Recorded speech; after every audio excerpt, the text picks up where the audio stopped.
À l'heure où l'information se dilue en fake news, en propagande et en contenu généré par l'IA, un journalisme libre, humain et inspirant est devenu une denrée rare. Si vous voulez soutenir une information indépendante, sans filtre idéologique ni algorithme, vous pouvez rejoindre et soutenir mon média en ligne planètevagabonde.com qui propose des enquêtes, des interviews et des articles au service du meilleur de l'homme. Votre soutien est une forme de résistance douce et consciente. Vous trouverez le lien d'adhésion en description de cette vidéo. Je vous remercie.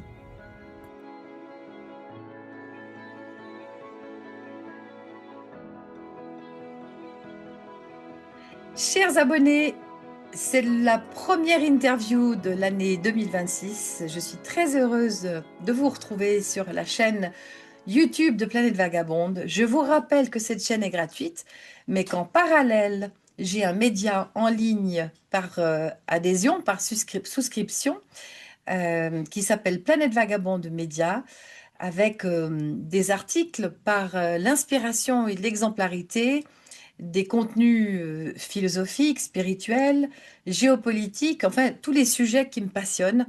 Je les propose dans une version écrite ou sous la forme d'interviews comme celle que nous allons faire aujourd'hui. Et je vous demande de bien vouloir contribuer à m'aider à soutenir ce journalisme alternatif, indépendant et libre au service de la souveraineté, de la liberté et du meilleur de l'homme. Aujourd'hui, je reçois Sébastien Ribeiro, qui est psychanalyste d'orientation jungienne et spécialiste des rêves. Depuis des années, il explore le rêve comme un espace de guérison, de révélation et de transformation intérieure. Et dans ses conférences, notamment celle intitulée Dieu et les rêves, il montre comment nos nuits peuvent devenir une boussole, surtout dans les périodes où nos repères vacillent. Alors avec lui, on va parler de conscience onirique, d'archétypes, de synchronicité, de prophétie et de la manière dont les rêves peuvent nous guider quand tout semble s'effondrer à l'intérieur. Et effectivement, à une époque charnière telle que nous la vivons aujourd'hui, où les repères extérieurs s'écroulent, où nous avons l'impression de marcher sur du sable, eh bien, peut-être que cet entretien et les outils proposés par Sébastien Ribeiro nous permettront de tenir notre cap et de se tenir droit debout dans cette époque fluctuante, pour le moins. Bonjour Sébastien, Bonjour Isabelle. merci d'avoir répondu à mon invitation. Mais c'est On est normal. content de vous découvrir et je vais donc démarrer par ma première question. Qui rêve quand je rêve, quand nous rêvons? Qui rêve? Qui est derrière le rêveur? Alors, c'est une question qui est très intéressante dans la mesure où il va de soi que lorsqu'on a un sentiment partiel de nous-mêmes, c'est-à-dire qu'on sait qu'on est pris dans un engrenage, une sorte de scénario qu'on n'a pas choisi, on vit des émotions qui ressemblent parfois à celles qu'on vit en réalité, mais on n'a pas les commandes, c'est-à-dire que le moi n'est pas aussi agissant, influent que lorsqu'il est plongé dans la réalité et ses impératifs. Donc la partie qui rêve, on peut supposer que c'est la partie de l'âme qui est à la fois associée au moi et en même temps qui lui est détachée. Comment je peux essayer de définir ça? Il faut supposer qu'au quotidien, on a un moi qui est constellé, une réalité identitaire. Je m'appelle Sébastien, vous Isabelle, et aujourd'hui, on va qu'à nos occupations. On a rendez-vous pour le live, en tout cas du coup pour l'entretien. Et forcément, tout mon moi est concentré sur ces investigations, sur ces obligations qui a été préfigurées. Et en fait, en dessous du moi, on peut définir ce qu'on appelle l'anima. Ce serait une partie d'âme refoulée. Et cette partie-là, elle va prendre sur elle la journée, les joies, les frustrations, les refoulements qui sont relatifs à l'expérimentation. Elles peuvent être désagréables, parfois agréables, mais du coup, elles ne sont pas totalement tous vivables, parce que le moi est limité nécessairement à ses impératifs. Et donc, la journée, on va dire que le moi est suivi par l'anima, d'accord? C'est l'âme qui le suit et qui prend sur elle la charge ce qu'elle vit. Et en fait, la nuit, c'est l'inverse. C'est le moi qui est invité à suivre ce que l'âme a reçu au cours de la journée, comme élément subjectif, comme élément sensoriel, comme intuition, bref, comme tout ce qui relève finalement du package, je dirais, psychique, qui peut pas totalement être vécu par le moi, et du coup le moi est invité à voir un petit peu tout ce qui s'y trouve. C'est pour ça qu'en fait, évidemment, c'est nous qui rêvons, mais il y a une instance autonome qu'on appelle l'inconscient, qui lui, du coup, c'est comme un peu le rêve, c'est comme, entre guillemets, la mer qui donne un reflux, une écume pour donner à la conscience des éléments qu'on pourrait éventuellement intégrer. Que ce soit des refoulements, des peurs, ou même parfois des possibilités insoupçonnées. Donc voilà de quoi est fait le rêve, et on peut dire que c'est nous qui rêvons, mais on peut dire qu'on est rêvé aussi. D'ailleurs, j'aime à dire que si on n'est pas sûr de réaliser nos rêves peuvent nous réaliser. Sous-entendu, si on arrive à comprendre, ce qui n'est pas toujours évident, on va y revenir, ce que veut laisser entendre le rêve, on peut bonifier un maximum, je dirais, tout ce qui relève des besoins inconscients et élargir le champ des possibles de la conscience. Grosso modo, c'est ça. Je pense qu'on va revenir sur des exemples significatifs pour sortir du champ théorique un petit peu, mais grosso modo, c'est une partie de nous détachée d'une plus grande partie de nous qui a pas, comment dire, la possibilité intégralement de s'exprimer et qui vient lui-même essayer de donner des indications, révéler des angles morts. Voilà. Grosso modo, c'est ça. Et quand vous dites nous sommes rêvés, c'est intéressant. Qui nous rêve à ce moment-là? Alors, voilà. Alors, l'idée, c'est qu'il y a ce qu'on appelle l'inconscient collectif et l'inconscient personnel. L'inconscient personnel, c'est un peu les ressorts subjectifs, c'est-à-dire tout ce qu'il y a lié à nous-mêmes. On pourrait dire, Freud appelait ça la poubelle. Mais Jung dit que non, derrière la poubelle, donc derrière les refoulements, nos peurs, nos craintes, nos fantasmes, il y a un inconscient collectif qui, lui, est structuré d'archétypes. C'est-à-dire de symboles, mais des symboles qui sont inducteurs d'énergie. Pas seulement pour faire beau, c'est pas un poster dans une chambre, c'est des symboles qui donnent une énergie libératrice. Et donc, on peut supposer que lorsqu'on est dans un rêve, c'est pour ça qu'on va revenir après sur les sorties, par exemple, de corps astro, ce genre Oui, de choses, oui. il y a des instances qui peuvent venir éventuellement induire quelque chose, mais ils sont atteignables, ils peuvent nous atteindre que si seulement nous-mêmes, on a déjà franchi un certain seuil dans l'inconscient personnel. Sous-entendu, souvent on fait des rêves récurrents du type on tombe dans le vide, on est poursuivi par quelqu'un. Et en fait, ces rêves-là sont des alarmes qui indiquent des peurs qu'il faut traiter. Et si on parvient éventuellement à s'y confronter en acceptant ces peurs-là, alors il est possible que l'inconscient collectif et ces archétypes deviennent complices de notre démarche. Vous voyez? C'est dans ce sens-là qu'on est rêvé autant que le rêve est une partie de nous, autant une partie potentielle plus large de nous qu'on doit exploiter avec une dimension un peu héroïque, c'est-à-dire oser affronter ses peurs, et la partie d'identité la moins, je dirais, a priori louable, mais dans laquelle est contenu finalement les fragments de personnalité les plus sublimes, si je puis dire. Alors, dans votre pratique, Sébastien, comment est-ce que vous distinguez une simple production psychique nocturne d'un rêve véritablement visité, c'est-à-dire Ouais. connecté à une dimension plus vaste, comme une guidance intérieure ou un monde archétypal?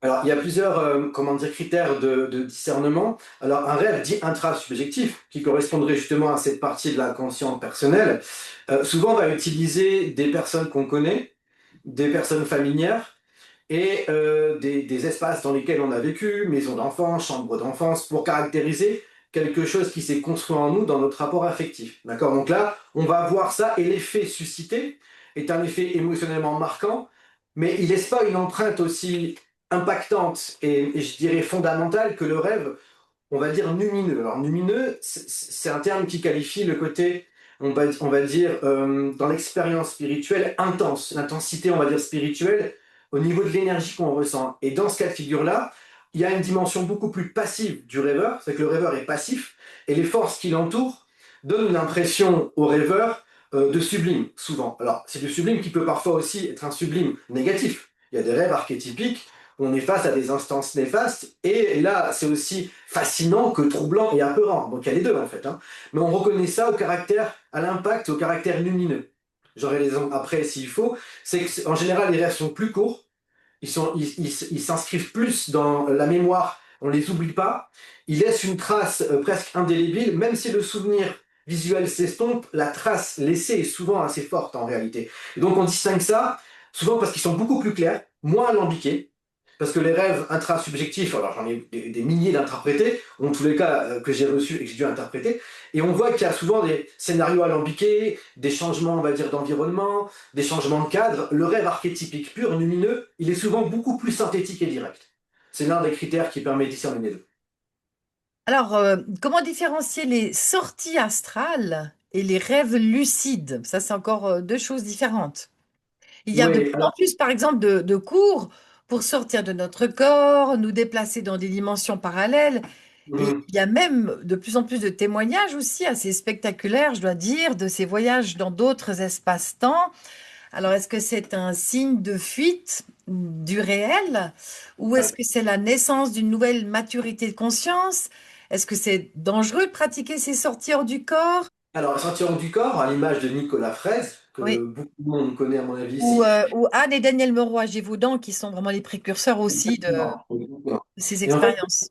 c'est la possibilité de donner à l'âme humaine de sortir de son confinement physiologique pour Oui. s'intégrer dans des espaces, des intermondes lumineux, donc spirituels, qui sont autonomes, qui ont une sorte d'autonomie, et au travers desquels on a l'impression d'être dans une espèce de liberté de l'âme, et c'est vrai, c'est-à-dire qu'on n'est plus, comme je dis, confiné dans la matrice, on va dire, organique qui nous détermine. Et donc c'est vrai que c'est intéressant dans la mesure où ça permet d'avoir une pleine conscience de l'étendue, on va dire, de la psyché ou de l'inconscient, ou tous ces espaces-là qui sont donnés de pouvoir lire et desquels on peut s'inspirer. Mais la problématique qui est hyper intéressante que soulève Jung à cet égard, Jung disait, les Occidentaux non contents d'avoir colonisé les territoires, tous les territoires possibles et imaginables, d'avoir exploité les énergies du monde entier, d'avoir pris même les symboles et les mettre dans les musées européens, maintenant commencent à être des explorateurs même de l'espace spirituel, c'est-à-dire qu'ils transposent leur volonté de conquête de l'espace classique vers un espace spirituel. Et là, il dit c'est encore plus dangereux que ce qu'on a fait auparavant. Ah Parce que, oui, pourquoi? parce qu'en fait, si vous voulez, ces espaces-là, c'est les espaces originels qui peuvent aider le moi à se structurer, le moi à se développer, en y incorporant une dimension spirituelle et morale. Tandis que la dimension d'exploration, elle relève de la volonté de puissance de l'homme de s'approprier toujours plus. Or, ce monde-là est un monde qualitatif qui ne peut pas être extrait quantitativement. Et la mentalité de l'homme occidental est une mentalité de colon, même inconsciemment, j'entends. Et c'est ce que je remarque, je ne sais pas si vous partagez mon point de vue, Isabelle, mais chez beaucoup de personnes qui sont passées d'une vision du monde matérialiste à une vision du monde spirituel, finalement, ils ont transféré l'ego. Avant, je me déterminais par ce que j'avais, maintenant, je suis un élu et je suis spirituel. Donc, il y a une dimension comme ça chez l'homme occidental consistant à être dans une exploration, mais qui n'a pas pour but de développer le moi, laisser le moi tel quel, et explorer et tirer profit de la gloire, on va dire, qu'on peut obtenir en étant un explorateur qui a découvert des espaces inconnus. Vous voyez ce que je veux dire? Et du coup, Absolument. la question du rêve ou l'intéressante, telle que Jung l'a définie, c'est que c'est lui qui nous parle.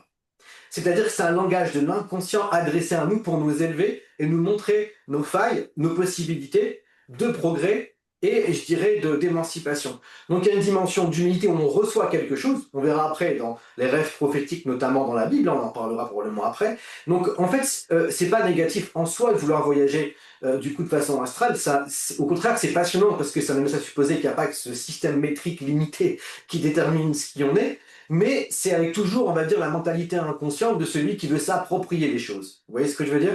Et c'est pour ça que moi, j'ai connu plein de gens comme ça, et la réalité, c'est qu'au bout de 10 ans, ils n'ont pas changé d'un iota psychologiquement. Ce que je veux dire, c'est que dans la thérapie, pour les rêves, admettons, quand on débloque, on verra après des exemples concrets, parce que je pense qu'on va revenir là-dessus, qu'est-ce que ça amène? Il ne s'agit pas seulement de dire c'est cool, mais qu'est-ce que ça amène? Il y a une vraie effectivité. Mais l'idée, c'est que ça transforme vraiment la conscience, ça l'élève du point de vue des vertus objectives. Vous voyez? C'est-à-dire que quand on débloque des complexes inconscients, quand on libère des énergies coincées, des représentations limitantes, ça permet d'ouvrir la psyché à des considérations morales actives, et pas seulement de principes. Je peux très bien m'établir auprès de vous comme quelqu'un de très moral, de très droit, mais ça peut rester une doctrine ou une posture. Et l'idée, pour moi, des rêves, c'est l'accueil humble de quelque chose de plus grand que toi qui t'aide à contrebalancer certains sentiments de culpabilité, de petitesse que le monde aussi a contribué à nous injecter, de manière à aimer toujours plus l'autre et t'accepter toi et gagner en sagesse. Quels sont les rêves qui sont de la matière première pour s'améliorer? Et à Moi, quoi je pense que ressemble un rêve qui est une boîte à outils de connaissance de soi? je vais donner des exemples de rêves concrets. Oui, Et avant d'y répondre, il y a une phrase que j'aime beaucoup qui dit que la sagesse, c'est l'équilibre du moi et de l'âme. Vous voyez? C'est-à-dire que le moi, c'est nous qui sommes des individus définis par notre nom, notre origine, notre âge. Et l'âme, c'est les besoins éternels inscrits en nous. Et la sagesse, c'est de réussir à créer l'équilibre entre ce que mon âme veut et ce que le moi exige dans le monde. D'accord? Donc mhm, les rêves intrasubjectifs, en quoi ils sont utiles? Un exemple que je vais évoquer concernant ma propre personne. D'accord? Par exemple, quand on va avoir un excès comportemental sur un plan, d'accord? Le rêve va vouloir rééquilibrer. Alors, pour le dire simplement, Jung parle de 4 fonctions psychiques. L'intuition, liée au spirituel, la pensée liée à la raison, les sentiments liés à l'émotion, et les sensations liées à l'expérience charnelle concrète, d'accord? L'essence. Et en réalité, souvent, le rêve intrasubjectif a pour but de montrer le déséquilibre. Exemple concret. Il y a 2 3 ans, j'étais dans une situation de vie où j'étais trop dans l'intellect, l'écriture, la lecture. Et alors, je fais le rêve suivant. Je rêve que je suis avec un intellectuel très orgueilleux que je suis sur YouTube, dont je dirai pas le nom, et on se gargarise mutuellement de notre culture, donc il y a une dimension d'ego dedans. Et d'un coup, je vois apparaître quelqu'un du sport que je connais à peine et qui est un peu rustre, un peu simple, un simplet. Et du coup, je me mets à contester le fait que je connais le simplet par fierté auprès du mec intelligent. Et il faut choisir l'un des deux. Et par orgueil, je choisis évidemment le mec intelligent et je renonce à prendre en compte l'autre. L'autre se fait écraser. Et je me réveille avec un sentiment de culpabilité. Le rêve était simple. Tu privilégies beaucoup trop l'abstraction dans ta vie en ce moment et tu nies la simplicité de la vie.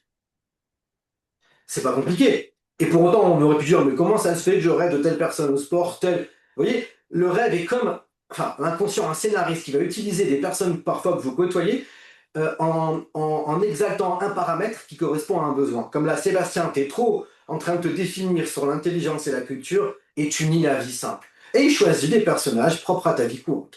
Donc là, et là, du coup, j'ai pu rééquilibrer. Donc là, c'est pas divin, en l'occurrence, vous voyez, c'est une régulation subjective de mes fonctions qui étaient, entre guillemets, déséquilibrées. Je D'accord. sais Et pas ça, si c'est donc un c'est rêve fait. normal. Mais alors, le rêve lucide, parce qu'on n'a pas encore abordé le sujet du rêve Ouais. lucide, Mm. c'est quoi? Alors, le site, c'est en fait quand vous parvenez dans une situation un peu transitoire. Souvent, c'est quand on est dans un éveil qui transite vers le sommeil, mais qu'on capte le moment intermédiaire. Et Ouais. alors, si on parvient à être dans ce monde intermédiaire, on a un pouvoir d'agir. Alors parfois, c'est même choisir les cadres dans lesquels on se trouve inscrit. On peut choisir une montagne, on peut choisir, ça peut arriver d'avoir ce choix-là. Et ce qui est hyper intéressant, c'est qu'en fait, au plus on avance dans le rêve lucide, au plus on va sentir un désir humain venir s'interférer. Ça veut dire que au départ, c'est très contemplatif, c'est très lié, Mhm. je dirais, à cette joie contemplative de voir s'ériger des mondes et des univers un peu différents. Mais le problème, c'est comme ça joue sur un état intermédiaire, si on devient trop conscient, en fait, on va d'un coup s'échapper du monde. Et ce qui est hyper intéressant, c'est la question de la libido là-dedans. L'idée est la suivante, c'est que quand on a par exemple une projection sexuelle dans un rêve lucide, où on se dit, tiens, j'arrive à générer ce que je veux, maintenant, je vais générer quelque chose de sexuel. Et c'est là, comme par hasard, que ça ne marche plus, en fait. Parce que toute l'énergie libidinale, c'est parce qu'elle était sublimée justement dans une contemplation qu'elle permettait d'atteindre ce stade-là, en fait. Oui, d'avoir cette vision-là. Dès lors qu'elle se cristallise en un désir trop humain, alors elle densifie trop l'énergie et souvent on se réveille. Donc c'est la capacité qui est donnée dans une situation intermédiaire d'explorer certains mondes, de pouvoir façonner des images et d'en créer, sans pouvoir, on va dire, les cristalliser, sans pouvoir, on va dire, les réaliser, mais qui est agréable, divertissant. C'est une sorte de série ou de film qu'on peut se créer nous-mêmes, mais ça n'a pas d'incidence sur le moi, parce que c'est pas l'inconscient qui s'adresse à nous en remontant à la surface les aspects qu'on pourrait sublimer, mais c'est nous qui explorons un monde en tant que voyageurs, visiteurs, quoi. Vous voyez? Sur lequel on a un certain pouvoir d'action, quoi, d'agir, hein. Voilà, exactement, d'action. Moi, j'ai des souvenirs de rêves lucides où j'avais des pouvoirs donnés dedans, notamment de faire bouger les éléments. Et après, ça s'atténuait à mesure que je prenais conscience du pouvoir. C'est comme si la densification de ma conscience, au fur et à mesure, éloignait la possibilité de se maintenir là-dedans. Vous voyez? Mais en termes, je dirais, de possibilités, de messages révélateurs, susceptibles de transformer votre être, pour moi, ça n'apporte pas grand-chose. Si ce n'est, je dirais, on pourra dire que c'est des vacances spirituelles, quoi. En gros, je voyage dans ces sphères-là, c'est agréable. Mais après, moi, vous savez, je me fie à une phrase de l'évangile qui est simple. Jugeons l'arbre à ses fruits. Alors moi, j'ai côtoyé beaucoup de gens. Je suis pas critique envers la valeur d'autrui, quoi que puissent être ses choix, mais j'ai rarement vu des gens se transformer, faire face à leur névrose ou leur refoulement, qui étaient totalement animés par l'idée d'explorer les sphères, on va dire, inconnues par le rêve lucide. Je vois pas souvent ça. Ça peut créer au contraire une espèce de sentiment de supériorité. Et souvent, c'est des gens qui ont cultivé de façon inavouée un sentiment d'infériorité sociale sur un plan ou un autre, qui contrebalance, on va dire ça, dans, on va dire, la possibilité de se voir être glorifié ou loué dans un cadre un peu métaphysique, ésotérique. Vous voyez ce que je veux dire? C'est contemplatif, c'est pas nul, Mais d'après moi, c'est pas quelque chose qui a vocation à transformer l'âme et améliorer la condition individuelle formellement. C'est ma conviction. D'accord. Alors, vous parlez du rêve comme un espace de guérison. Quelles sont, dans votre expérience clinique, les manifestations les plus tangibles d'une transformation intérieure initiée dans la nuit? Comment est-ce qu'on sait? Parce que déjà, il faut se souvenir du rêve, déjà pour en faire Ouais. quelque chose, hein. Et deuxièmement, une fois qu'on s'en souvient, comment est-ce qu'on sait qu'il y a eu un processus de guérison qui s'est mis en place? D'accord, alors c'est hyper intéressant, je vais donner des exemples, mais avant, je vais vous donner une description un peu technique de ce qu'est le rêve dans ce cadre-là. Je m'explique. Vous savez, quand la journée, on se meut, on bouge, donc on dépense énergie calorifique. D'accord? Donc on a de l'énergie. Et quand on va dormir, les muscles se reconsolident, les protéines sont générées. Donc en fait, il y a un travail de régénération musculaire. Ça, c'est pour l'énergie dynamique, thermodynamique.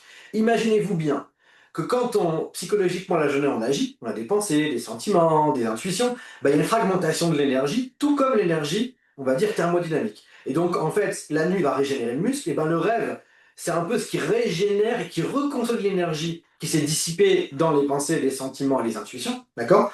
Exactement comme l'énergie calorifique qui s'est dépensée. Donc le muscle se régénère. Ben, le rêve, c'est ce qui régénère l'énergie pour la re-rendre disponible et en réuser la journée qui arrive en pensant, en y intuition. Mais seulement, donc le travail du rêve, c'est un travail autonome. Il y a déjà une effectivité. La nuit porte conseil, comme on dit ces phrases populaires en Mmh, passant. mmh. Il y a déjà une effectivité indépendamment du fait qu'on le comprend. Ceci dit, si on le comprend, on optimise le processus d'amélioration psychique et de guérison. Et là, je donne des exemples. Du coup, une patiente chez qui j'ai décelé un complexe d'infériorité sur le plan intellectuel. Donc, elle a du mal à élaborer verbalement les choses. Et j'ai fait exprès de la pousser stratégiquement dans ses retranchements pour dire étaye ton propos. Je voulais absolument que son complexe ressort. Donc là, elle s'énerve parce qu'elle n'arrive pas à étayer. Je dis j'ai fait exprès de te mettre dans ces conditions-là, de manière à faire remonter le problème et je suis sûr qu'il y aura un rêve qui va arriver. Tenez-vous bien, le soir même, le lendemain, elle me dit j'ai fait un rêve, quel est-il? J'ai rêvé en fait que j'étais dans ma chambre d'enfant et j'avais écrit un poème à ma mère et ma mère l'a brûlé devant moi. Je dis ah on a compris. Il me dit comment ça? Je dis c'est ta mère qui t'a discrédité petite dans ta capacité à générer, on va dire, un langage. Quand le poème c'est quoi? C'est l'union de l'âme et de l'esprit qui se coordonnent. Et là en fait elle avait un complexe lié au fait que la maman qui est autorité l'avait dénigré. T'es lent, t'arriveras pas. Donc en fait son complexe dans son incapacité supposée à répondre, d'accord, venait essentiellement du fait qu'une autorité avait introjecté en elle le sentiment de nullité et de lenteur. Et quand je lui ai dit ça, bah voilà, en fait c'est faux, on te l'a introjecté. Donc c'est comme un complexe, c'est comme un nœud en fait. Et quand on prend conscience de ça, on libère le nœud. Et l'énergie s'est libérée. Et là, elle m'a dit, mais j'ai envie de créer quelque chose. Et ce qu'elle a fait, c'est pour me remercier, elle m'a peint une vierge à l'enfant pendant 5 mois. Vous voyez? Donc elle a libéré une tension. Donc là, c'est concret. C'est que Samuel n'avait pas compris. Donc là, il y a eu la confrontation. Donc moi, je l'ai poussé. Admettons, il n'y avait pas la traduction. Mais le rêve a démontré d'où venait le sentiment de légitimité qui conduisait cette personne à être crispée au moment de la réponse. Pourtant, elle n'était pas bête. C'est seulement elle était convaincue du fait que c'était pas possible parce on l'avait, je dirais, défini comme tel. Donc vous voyez les faits. Ben non, ça en fait, c'est une construction. Et en réalité, si tu prends conscience que c'est pas toi, tu peux te libérer de la tension, libérer l'énergie qui peut suivre une pente d'écoulement favorable. Donc là, c'est un exemple, on va dire, concret, utile. Parce que l'énergie s'est libérée. D'accord? Et après, il y a des rêves où là, vous avez vu la conférence sur Dieu et les rêves, où là, il y a un aspect encore plus, enfin, existentiellement plus profond qui intervient dans des moments de vie délicats. Ça, je vais revenir et l'expliquer. Et là, effectivement, parfois, c'est une sensation encore plus, je dirais, directe et puissante du divin qui vient pallier, je dirais, aux défaites ou aux sentiments, je dirais, de petitesse ou de déclassement qu'on subit dans l'espace social, dans le couple, tout ça. Je vais y revenir après si vous voulez, mais l'exemple qui est là, l'exemple concret, c'est en réalité, on a construit dans notre vie un rapport à nous-mêmes qui est dépendant de la façon dont les personnes qui nous ont entourés nous ont définis. Le rêve vient faire remonter ça dès lors qu'il y a une situation conflictuelle qui finalement est en lien avec ce fil d'Ariane en réalité. Et une fois qu'on prend conscience que c'est une construction, boum, l'effet négatif disparaît littéralement. L'énergie réapparaît, après à nous voir comment on la réinvestit. Mais qu'est-ce qui différencie quelqu'un qui a des rêves qui prolifèrent d'une autre qui s'en souvient jamais? Il y a des gens qui sont tristes de ne jamais rêver, d'autres qui savent Ah pas quoi bah, faire de cette prolifération de rêves. Alors, ça va comprendre. En fonction des profils qui sont les nôtres, introvertis, extravertis, c'est pas la même définition chez Jung que celle qui est courante. Mais l'idée, c'est la suivante, c'est qu'en fait, votre énergie, vous l'investissez dans, on va dire, une somme, je dirais, d'expérience, d'accord? Et la personne qui est très affairiste, qui bouge partout, qui investit tout dans le champ expérimental, forcément, bah, si on prend aujourd'hui notre civilisation, elle est faite d'énormément de luminosité. Il y a des lumières partout, il y a énormément de, on va dire, de captation de notre énergie psychique, notamment dans l'observation qu'on fait. C'est pour ça que les mystiques, qu'est-ce qu'ils font? Ils vont dans le désert, ils veulent absolument que toute l'énergie soit intériorisée pour avoir des visions. Tandis que nous, c'est l'inverse, c'est des multiplications de, je dirais, de capteurs d'attention qui font qu'en fait, on est énormément plongé dans une espèce d'absorption de l'énergie. L'attention est absorbée. Vous voyez, c'est la phrase de Malebranche qui disait finalement, et ce qui est valable pour nous aujourd'hui, c'est que finalement, l'attention, c'est la piété naturelle de l'âme. Or, c'est exactement ce qui est perturbé aujourd'hui. Donc, les gens qui sont préoccupés toujours par les affaires, tout se distille, du coup, toute l'énergie consciente se distille, on va dire, dans, on va dire, l'affairisme et le monde, Ouais. l'urbanisme, et du coup, elle n'est pas disponible ici. Le rêve, il va exister, mais c'est comme ça, il n'y avait pas de luminosité pour pouvoir, en réalité, l'intérioriser. Parce que si on rêve pas, on meurt, c'est médical. Le rêve est constant. Seulement, on voit même que dans l'embryon, il y a des rêves. Hein. Le rêve, il est même antérieur à la naissance, par définition. Mais en fait, il y a vraiment ce côté-là, c'est que là où tu as investi à la fois tes croyances, tes ambitions, c'est là où l'énergie va s'appliquer. Donc les gens introvertis, qui ont du mal et qui vont parfois être beaucoup plus solitaires, beaucoup plus, donc pas des mystiques, mais c'est un peu comme ça, beaucoup plus retirés, ben, l'énergie va retomber un peu plus là, il va y avoir une possibilité d'imprégnation plus ample du rêve. Vous voyez? Par contre, ce qui est intéressant, Isabelle, c'est que parfois des gens viennent en thérapie, je dis pas, je fais les rêves, ça c'est une option, mais pour moi, c'est celle que j'ai remarquée la plus pertinente et la plus efficace. Et moi, je ne souviens pas de mes rêves, et quand je les convainc de l'utilité à travers des arguments, la plupart du temps, ils finissent par s'en souvenir au bout d'un moment, et après ça s'enchaîne. Donc, vous Et quand voulez dire que les auditeurs qui nous écoutent en ce moment, le fait de mettre de l'attention sur cette vidéo va pouvoir peut-être activer un mécanisme exactement. de En fait, souvenir de leurs rêves. exactement. En fait, c'est notre attention qui détermine notre lien à la réalité. Et l'attention, si admettons, on s'y tient, les rêves, j'en ai toujours eu, mais j'ai pas porté attention consciente à leur signification et encore moins à leur utilité, parce que c'est une somme d'images alambiquées qui ne me parlent pas a priori. Donc, comme il ne parle pas, c'est un résidu d'image, un peu une poubelle, voilà, qui s'entremêle pendant la nuit, mais il n'y a pas de signification. Donc, je ne porte pas une attention dessus. Mais dès lors que tu convaincs quelqu'un du fait qu'effectivement, pourquoi la nature aurait produit ou Dieu une telle chose en nous alors que le temps de sommeil est conséquent durant une vie, alors que ce serait inutile, alors qu'on sent bien qu'on vit des émotions dedans. C'est juste qu'on a créé j'ai une espèce de parattraction pour adultes dans le monde moderne, où on est omnibulé par l'agitation, les jeux vidéo. En fait, c'est des substitutions au monde intérieur qu'on recrée à l'extérieur. Donc Mhm. forcément, on ne se dit pas la peine d'aller dans nos rêves. La vie est construite comme un rêve dans lequel on croit avoir un rôle fondamental à jouer. Par contre, dès lors qu'on bute dans ces fantasmes-là ou dans ces limites-là, alors le rêve devient important. Et par ailleurs, ce qui est saisissant, c'est que quand des gens viennent ici et qui me parlent de rêves récurrents, à partir du moment où on comprend le rêve et qu'on libère l'énergie qui était coincée et que le rêve laissait entendre, et ben ça, le rêve n'apparaît plus et on passe à l'autre stade de compréhension onirique. Vous voyez? Donc ça, clairement, quand la personne attribue une valeur à sa sécrétion onirique, tout change. Mais par ailleurs, ce que je dis aux gens comme argument, hein, Isabelle, c'est le suivant. On dit finalement, on est à l'ère de l'information où il y a une concurrence énorme à tout point de vue. Concurrence de l'info politique, de l'info spirituelle, religieuse, symbolique. Et finalement, la seule information, parmi toutes celles-ci, qui sont d'ailleurs judicieuses à plein d'égard, qui est créée par nous, pour nous, c'est celle-ci. C'est-à-dire c'est une information qui est créée à partir de nous-mêmes, qui développe un récit qui nous est adressé. Dites-moi, quelle autre source d'information structurée en narration est proposée? Aucune. C'est Donc, la seule. le rêve, c'est la véritable actu sur laquelle nous pouvons nous fier, Exactement. Parce que du coup, à laquelle nous pouvons nous fier. bah Mhm. oui, parce que du coup, il va faire un état, il va faire une synthèse des choses qui nous ont touchés, parfois inconsciemment, de manière à ce qu'on puisse les traiter de façon à les réintégrer et à grandir toujours plus. C'est vraiment l'information spécifique, précise, parce que tout groupuscule d'informations a d'abord comme nécessité de se reproduire, d'avoir ses followers, ses spectateurs, même s'il véhicule du vrai. Mais finalement, la seule information personnifiée qui est adressée par nous, pour nous, lorsqu'on est en état de veille, c'est celle-ci. Il n'y en a pas Mhm. d'autre en réalité. Alors évidemment, on ne comprend pas parce que la conscience une fois qu'elle reprend son mouvement habituel, rationnel, elle se dit mais ça n'a pas de sens. Mais en réalité, quand on commence à décortiquer, on se dit mais finalement il y a énormément de choses dedans, quoi. Mais Vous allez énormément nous de choses. expliquer à la fin de l'entretien un petit peu comment s'y mettre et comment trouver les bons outils pour commencer à interpréter nos rêves et à y mettre de l'attention. Dans la tradition biblique, les rêves prophétiques ont une place centrale. Comment les différencier d'un scénario anxieux, anxiogène ou d'un Mm. fantasme spirituel? Ouais, alors là, c'est hyper intéressant et particulier dans les rêves bibliques. Alors, on recense en particulier celui de Daniel, traduisant du coup le rêve de Nabucodonosor, et celui de Jacob avec l'échelle de Jacob. C'est les deux rêves principaux. Après, il y a des visions d'Ézéchiel qui peuvent s'apparenter à des rêves, mais en fait, la particularité des rêves bibliques, c'est qu'ils adviennent, et c'est super intéressant pour faire un parallèle avec notre époque, à des Ouais. moments de crise, on va dire, d'un système, d'un ordre ou d'une civilisation. Civilisationnel, civilisationnel, ouais. Ça veut dire qu'en gros, l'idée est la suivante. Les hommes ont créé un monde pseudo-divin qui aliène et qui, du coup, domine les autres hommes.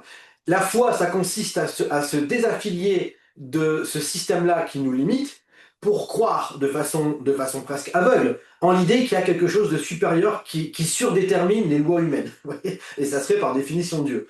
Donc, par exemple, le rêve de Nabucodonosor, donc Daniel traduit un rêve du coup qui prophétise la chute de l'empire du coup perse, babylonien, et par définition, c'est l'idée que euh, dans les rêves, au moment de crise, c'est la phrase de Saint Paul, là où le mal abonde, la grâce surabonde. Quand à l'extérieur tout va mal, la grâce peut venir nous toucher.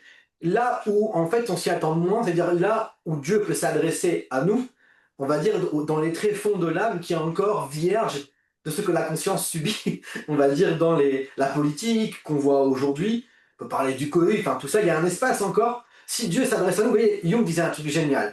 Il parlait, on va dire, on lui demandait, mais comment ça se fait que dans l'Ancien Testament, Dieu s'adressait aux hommes, et puis maintenant? Et la réponse de Jung est extraordinaire, c'est parce que l'homme n'ose pas descendre suffisamment bas pour l'écouter. Parce qu'en fait, Dieu se trouve derrière nos peurs, pas devant nos certitudes. Donc derrière cet espace dont je parle tout à l'heure, des refoulements, vous voyez? Et du coup, c'est Alors, pour ça, ça, c'est oui, intéressant. Pourquoi descendre suffisamment bas pour entrer en dialogue avec Dieu? On a plutôt d'habitude, on pense plutôt qu'il faut monter suffisamment haut en soi ouais, pour entrer en dialogue avec Dieu. Donc, pourquoi c'est paradoxal, cette mais inversion de Jung? bah, c'est exactement ce qui est écrit. Je ne sais pas si vous connaissez Gita Malache et Dialogue Oui, avec oui, l'ange. oui, dialogue avec l'ange, oui, oui, bien sûr. Dans le dialogue, elle parle des rêves, d'ailleurs, c'est intéressant, il faut voir le passage, il est extraordinaire. Mais il y Oui, a un passage où les anges disent qu'en fait, quand ils descendent pour eux, c'est trop lourd pour oui, venir nous voir. Et nous, pour monter, on n'est pas assez léger par définition. D'accord? Parce que oui. eux, ils doivent passer par, on va dire, par cet intermonde, s'ils viennent de l'inconscient collectif, ça c'est la dénomination de Jung, et pour nous toucher, il faut qu'ils passent par l'inconscient personnel. En gros, il y aurait le moi, d'accord? Oui. Nos refoulements, notre âme, et en dessous l'inconscient collectif. Donc Dieu, il se trouve pas finalement devant notre conscience et nos certitudes conscientes, mais derrière nos peurs qu'on peut affronter que par la foi, si vous voulez. Donc nécessairement, et même il y a plein de penseurs qui ont évoqué ça, Dieu ne peut pas se trouver au devant de la conscience qui s'est définie dans le rapport aux hommes. Ce que je veux dire, c'est qu'on a construit, nous, notre conscience par la loi des hommes. On a appris une langue correspondant à celle de notre culture, on a appris à devenir des citoyens en fonction des règles qu'on nous a établies. Donc forcément, tout ça, c'est au devant de la scène, c'est finalement ce qu'on fait pour être un citoyen et quelqu'un qui s'intègre. Or, Dieu n'est pas au devant de tout ça, il est derrière tout ça par définition. Et derrière le côté primitif, le côté apeuré, le côté, on pourrait dire même la petitesse en nous, vous voyez. C'est pour ça que Jésus mettait toujours en avant que le plus petit des hommes est le plus grand aux yeux de Dieu. C'est qu'en fait, admettre sa petitesse, c'est être proche de Dieu. D'où les vertus d'humilité qui sont véhiculées dans la religion. C'est pas seulement de la moralité, on va dire, éthique, c'est autre chose. Donc, et moi je l'ai vu, parce que dans la conférence sur Dieu et les rêves, on s'aperçoit que finalement, au moment où des gens lâchent prise, c'est-à-dire une prise par la force des choses, hein, ils perdent un emploi, le couple du coup bat de l'aile, donc ils se retrouvent tout seuls, et s'ils finissent finalement par déclamer quand même une foi, croire malgré tout à quelque chose de plus fort que ce sur quoi ils ont projeté leur attente, alors Mhm. c'est là qu'ils rencontrent avec Dieu. Ouais, je Parce que comprends. Dieu vient voir l'espace le plus petit de nous, pas le plus grand, qui par définition, à certains égards, a besoin de se prendre pour un Dieu et être Mais donc, admiré. ça veut dire que tous ceux qui cherchent l'élévation par l'ascension, par l'illumination, font fausse route. Il faudrait plutôt descendre dans les bas-fonds de nos conditionnements, de nos peurs, Exactement. En fait, pour l'élévation. rencontrer Dieu finalement. Exactement, parce que qui s'élève, d'accord? Si on dit qui s'élève, c'est-à-dire vous, Isabelle, vous vous élevez, ok? Donc moi, si je vous connais que sous l'angle social de qui vous êtes, du point de vue de vous en tant que journaliste, d'accord? Et donc Mhm. je sais qu'il y a forcément en vous d'autres choses. Une ombre, on appelle ça chez Jung, donc des peurs. En dessous de l'ombre, il y a votre animus, c'est l'équivalent de l'âme masculine chez la femme. Et derrière, il y a l'archétype de Dieu. Et l'idée est la suivante. Vous savez, quand je parle parfois à mes patients, je dis, mais quand tu vois quelqu'un, qui vois-tu? Tu vois ce qu'il est socialement. Mettons, si tu es au sport, tu vois un sportif. Si tu es au travail, tu vois un collègue. Si tu es en famille, tu vois ta maman. Donc on est défini, il y a un moi qui est défini contextuellement. L'idée, c'est que le moi essentiel est relatif à notre innocence, notre pureté. Ce petit espace en nous, cette petite identité qui ne dépend pas de conditions, je dirais, d'attribution, qui est aimé sans condition. Et ce petit enfant-là, il est caché derrière nos peurs. Parce qu'on a construit notre identité par la peur de ne pas être aimé, parce que on passe de l'amour des parents sans condition à l'approbation du monde sous condition. Sous condition, t'es intelligent, t'es beau, t'es grand, t'es fort. Donc cet innocent-là, qui se définit sans condition, il est caché derrière nos peurs. D'ailleurs, dans l'épopée du Graal de Chrétien de Troyes, il y a un moment donné où Perceval traverse un pont de verre que Jung assimile comme les rêves, et il doit retrouver un enfant caché derrière le monde douloureux. Et le monde douloureux, c'est quoi? Bah, c'est tout ce qu'on a dû, on va dire, avoir comme refoulement pour laisser l'innocence de côté et construire cet être sûr de lui, dominateur et capable de produire des choses remarquables. Vous voyez? Donc forcément, si c'est ce moi-là qui s'élève, il est blessé par ses empreintes laissées sur lui, des obligations contextuelles. Donc il faut descendre, éveiller ce moi innocent pour après, ce moi-là, on va dire l'associer à ce moi innocent, pour après monter plus clairement vers Dieu. Parce que toute initiative d'élévation qui passe pas par, on va dire, la traversée des enfers, là on est chez Dante, hein. Chez Dante, c'est ça, Magie Comédie. C'est pour aller au paradis, tu passes par les enfers, le purgatoire, et c'est pas religieux au sens catholique, bien que le catholique s'en inspire par définition dans son dogme. Mais c'est que tu dois passer par les enfers, les cercles de tes peurs, pour purger ton âme du fardeau qu'elle a accumulé, pour enfin aller vers le paradis avec ton âme. Et Mhm. ça, moi je le vois parce que si je me réfère expérimentalement à mon approche, au départ, on a souvent des rêves récurrents avec de la conflictualité, et quand on arrive à régler ça, il y a une sorte d'assouplissement, de quête un peu plus symbolique, jusqu'à ce qu'il y a effectivement les archétypes de Dieu, notamment qui apparaissent, mais qui viennent postérieurement au fait qu'on a fait face à l'obscurité, derrière laquelle se trouve une lumière. C'est ce que dit Jung finalement, c'est derrière l'obscurité que se trouve la plus grande des lumières en fait. Celui qui regarde du coup à l'extérieur rêve, celui qui regarde à l'intérieur s'éveille. Je pense qu'il n'a pas tort. Et les rêves prémonitoires dans tout ça. Les rêves prémonitoires, genre, je vais vous parler d'un rêve que j'ai fait moi à titre d'exemple, vous allez voir, c'est hyper intéressant. Ils indiquent, alors ils sont pas toujours pour but d'anticiper quelque chose dans le futur de manière à ce qu'on le change, d'accord? Parfois, c'est plus une sorte de surprise qu'on a à l'égard du fait que ce qui se réalise semble être lié à ce que j'ai vécu dans un rêve, par exemple, d'accord? J'ai un exemple à vous donner qui est concret. Au Portugal, cette année, je suis allé au Portugal, d'accord? Et je suis revenu ensuite, du coup, pour prendre le bus à Bruxelles jusque Lille, là d'où je viens. Et la veille, je fais un rêve. Je rêve que je vois un enfant de 6 7 ans amputé des deux jambes. Et je vois une maman, ou plutôt une femme qui l'accompagne, qui me regarde, et il me tend les bras, et je dois aller vers lui, mais j'ai une gêne dans le rêve. Évidemment, il est amputé, ça me gêne. Voilà le rêve que je fais. J'y pense pas. Je prends le bus, et je vais ensuite, du coup, à Lille, donc de Bruxelles à Lille. Et là, il y avait le bus qui était blindé par ailleurs, ce qui est comprenant, parce que j'ai eu le bus d'avant. Je suis arrivé en avance, c'est rare pour l'avion. Et là, il y a un enfant qui se met à côté de moi, il se met à me parler. J'ai plein de mails que je devais répondre, mais il me parle, il me parle, il me parle. Et en fait, en l'écoutant, je m'aperçois que c'est un orphelin de deux parents qui venait voir un concert ici à Lille, qui vient du sud de la France.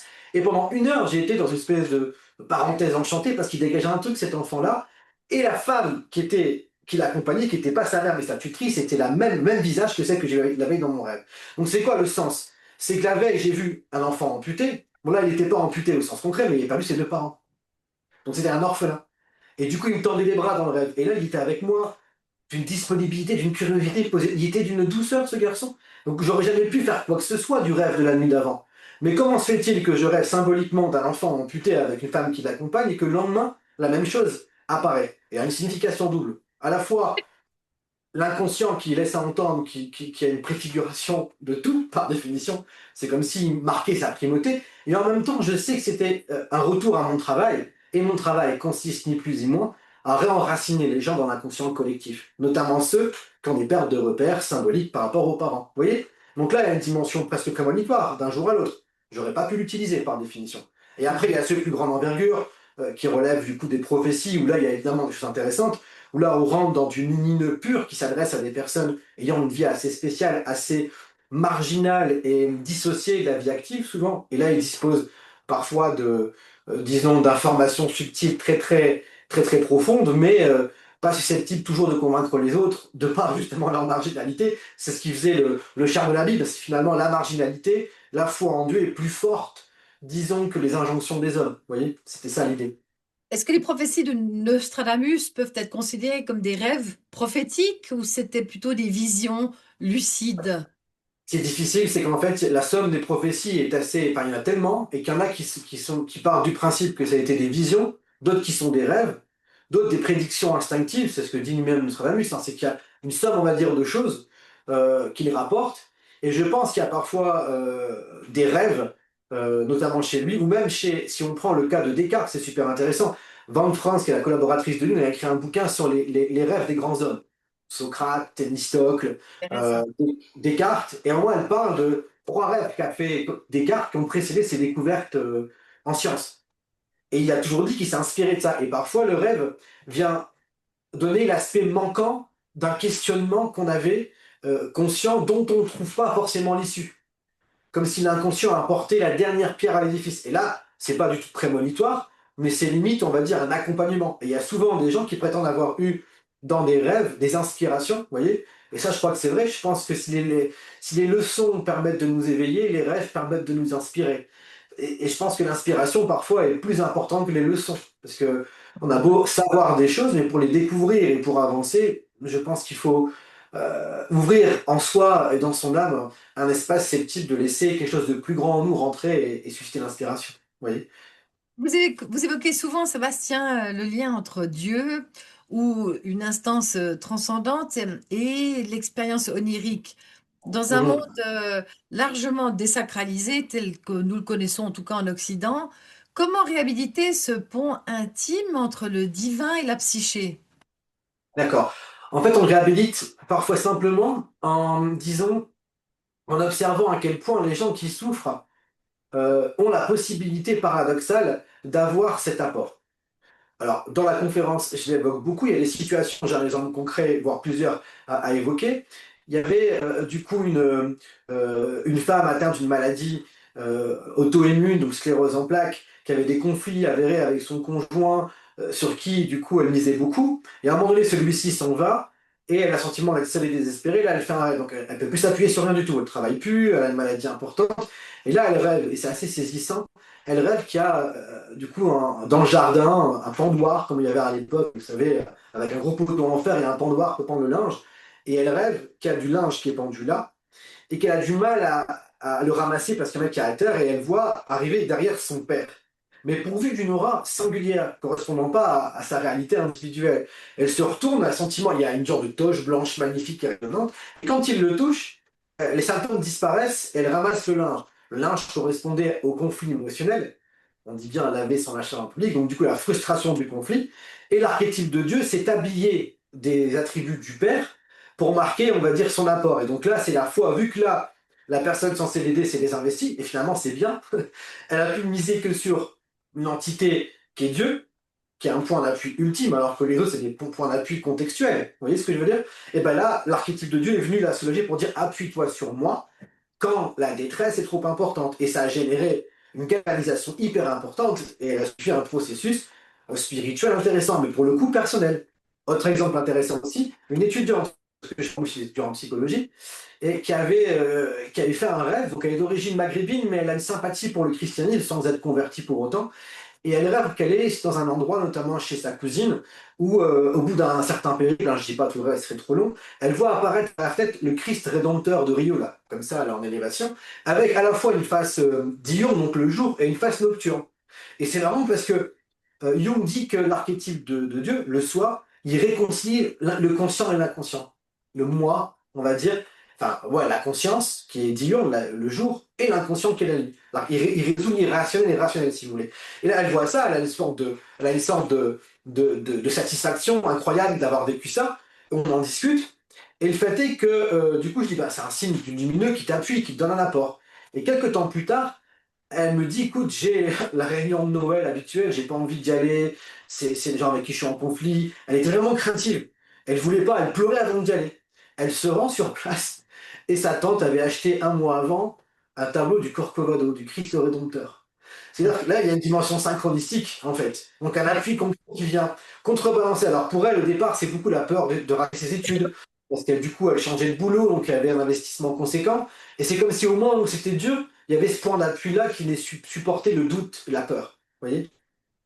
Et voilà, la foi pour moi, c'est accepter l'incertitude en confiance. Il n'y a que l'apport de Dieu qui peut le permettre et c'est Dieu d'y remédier. Mais vous voyez, la synchronicité là, elle est intéressante. Du coup, ça donne un sentiment d'appui, d'accompagnement qui certes ne dure pas éternellement. Mais une fois qu'on l'a vécu, on sait que ce recours-là est possible et ça donne une stabilité psychologique plus fiable que ceux qui n'ont pas bénéficié de cet apport-là à un moment dans leur vie. Quand on rêve de Dieu, en tout cas de ce qui se présente comme Dieu ou de ce que l'on ressent comme étant Dieu, est-ce que c'est extérieur à nous? Est-ce que ce divin est extérieur à soi? Il vient nous visiter?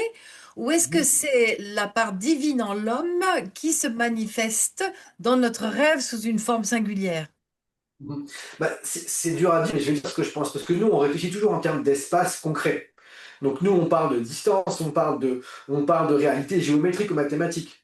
Sauf que quand il s'agit des phénomènes psychiques, la question des distances ou de la mathématique n'est plus là. C'est que il n'y a même pas de distance en réalité. Vous voyez? Donc la question de Dieu, alors ma conviction à moi est la suivante, c'est que dans chaque individu est déposé un fragment de Dieu, d'accord? Ça, c'est la thèse de Plotin. Donc, en fait, c'est Dieu sera un miroir éclaté dont la moitié correspondrait à chaque âme, qui a un reflet de Dieu dans l'individu, d'accord? Et qu'en réalité, qui cherche à trouver son complément, à savoir, bah, la partie est restée encore dans l'absolu, si vous voulez.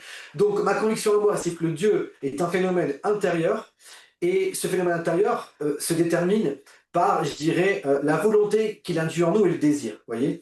Il y a une phrase que j'aime beaucoup de Victor Hugo qui disait Dieu, c'est la totalité vivante de ce vers quoi ton cœur se dirige. Je m'explique. On a en nous une possibilité d'investir. Alors avant d'investir de l'argent, on investit des désirs et on fait des projections.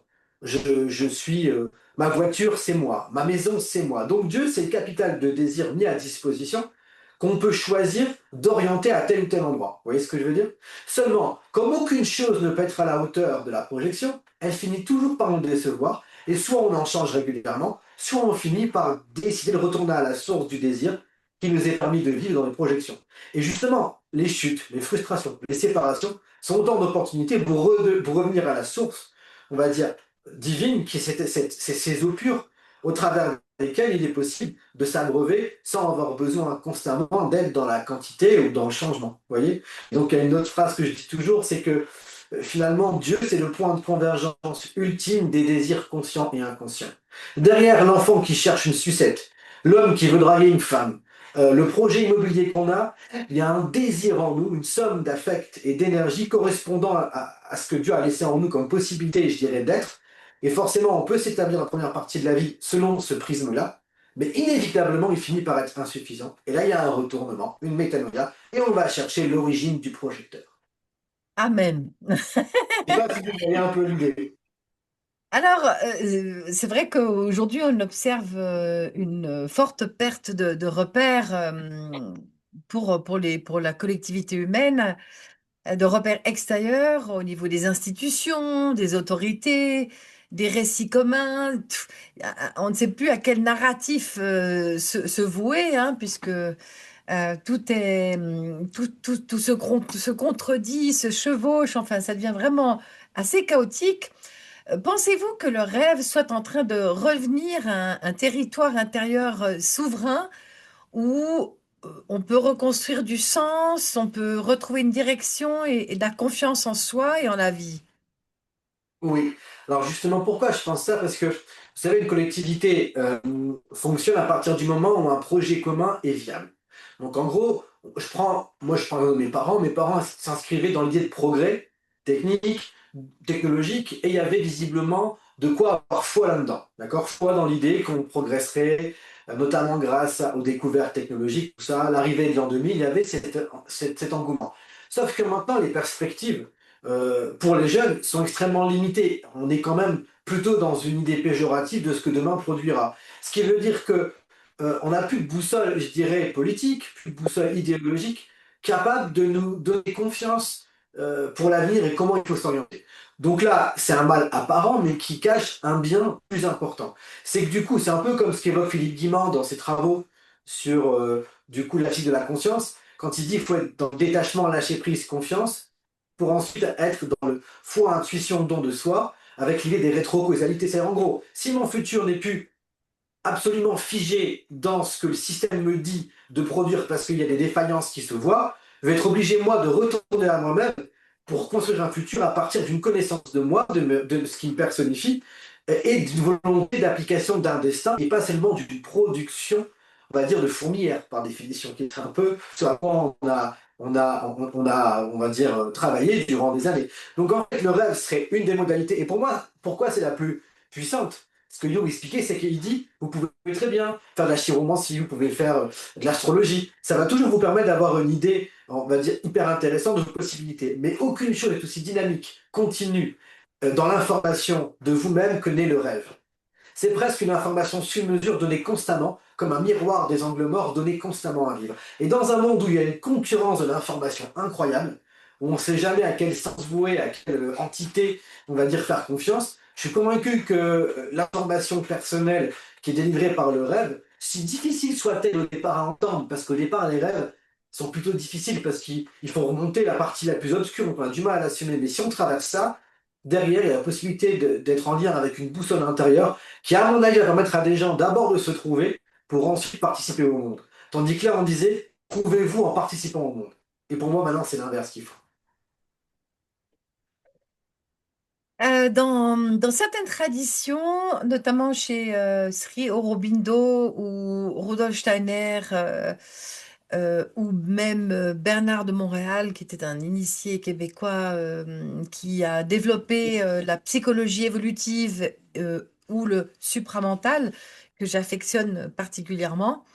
Le Mhm. monde astral est décrit comme un espace intermédiaire très peuplé, parfois instable, où agissent des forces opportunistes, pas toujours bienveillantes. Ouais. Comment abordez-vous cette lecture du monde astral dans votre pratique jungienne? Comment ne pas être manipulé par des forces astrales pendant notre sommeil et rester souverain même quand on dort? Hyper intéressant, Elisabeth. J'ai parlé de mon cas concret. J'ai 40 ans depuis quelques temps maintenant. Et j'ai le souvenir d'avoir eu une sorte d'attaque à l'âge reculé, je dirais autour de 27-28 ans. J'avais déjà les connaissances des travaux de Jung, mais je n'avais pas encore les connaissances que j'ai acquises maintenant sur les rêves. D'accord? Et le fait est que ces entités-là qui ont l'autonomie, il faut s'imaginer que ces entités du monde astral ont besoin de votre énergie refoulée, donc de vos peurs, qui sont comme la matière par laquelle il apparaît en vous. En gros, vos peurs, vos refoulements, c'est un peu l'énergie qu'utilisent, on va dire, les entités astrales négatives pour venir à vous. D'accord? C'est un peu la matière, sa matière de composition, c'est son pont en fait. D'accord? Tous les refoulements, les peurs existentielles, c'est ce par quoi et ce avec quoi les êtres du coup de l'astral vont venir vers nous. Maintenant, Se si vous nourrir et se nourrir, hein, se nourrir continuez de nos basses de nourrir, vibrations. et ils se construisent par elles, ils passent par ces vies-là et ils s'établissent en nous. Donc ils C'est existent ça. indépendamment. Mais on va dire, c'est comme c'est fait super intéressant, vous allez voir. Il y a des témoignages de personnes qui ont tué, vous savez, dans un crime passionnel, leur conjoint à un coup de 70 couteaux. Et quand après avoir vu leur conjoint les tromper, d'accord, c'est des crimes Ouais, passionnels. Et quand il y ouais. a un témoignage avec le psychiatre pour savoir qu'est-ce qu'il ressentait à ce moment-là, la plupart disent je ne me souviens plus ce qui se passait. Comme s'ils sont pris par une entité. Et la C'est ça. réflexion du sujet est passionnante. Il dit comme l'homme a fait que sacraliser la femme dans l'ère moderne, parce qu'il n'a pas pu conserver une part d'énergie spirituelle et que la femme c'est le temple sacré, d'accord, à ses yeux. Donc là, il est désacralisé d'un coup dans l'acte de l'adultère, et c'est là, sa haine d'un coup, et comme l'énergie est refoulée, qu'il n'a pas su traiter, et bien elle est un lieu de passage pour l'archétype du diable qui s'empare de lui, tout le fait qu'il y a une absence de conscience.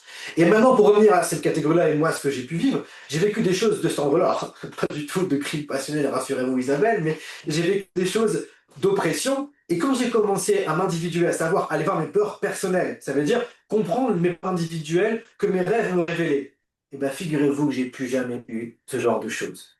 Jamais.